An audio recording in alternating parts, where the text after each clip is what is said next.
Samantha हमेशा से सोचती थी कि उसके परिवार का घर साधारण था, कुछ भी खास नहीं।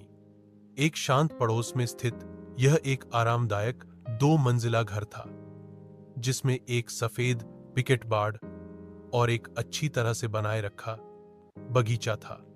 फिर भी जैसे ही उसने एक दोपहर धूल भरे अटारी में घूमते हुए उसकी नजर कुछ असामान्य चीज पर पड़ी।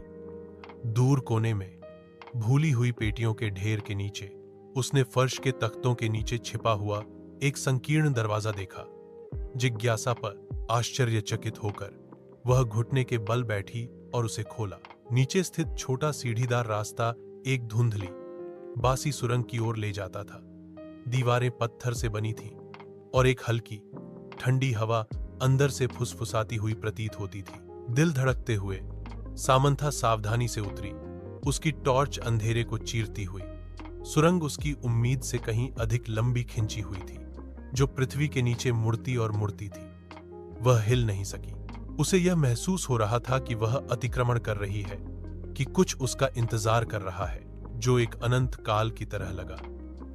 उसके बाद सुरंग आखिरकार एक छिपे हुए कमरे में खुल गई। दीवारें पुरानी किताबों की अलमारियों से भरी थी, अजीब चमड़े से बंधे संस्करणों से भरा हुआ। कमरे के केंद्र में एक पुरानी डेस्क धूल भरे कागजात और पत्रिकाओं से घिरी हुई थी।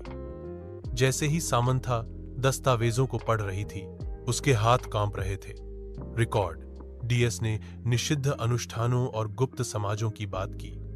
उसके परिवार का नाम बार बार उल्लेख किया गया। जितना गहरा उसने पढ़ा, उतना ही उसे एहसास हुआ कि उसके परिवार का इतिहास गहरे रहस्यों से जुड़ा हुआ था। रहस्य टीएस दफन रहने के लिए था।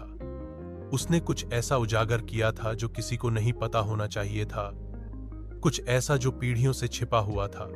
जैसे ही खोज का भार उस पर पड़ा, उसने सबसे हल्की आवाज सुनी। उसके पीछे से आवाज आई, एक फुसफुसाहट, धीमी और ठंडी। वह अकेली नहीं थी।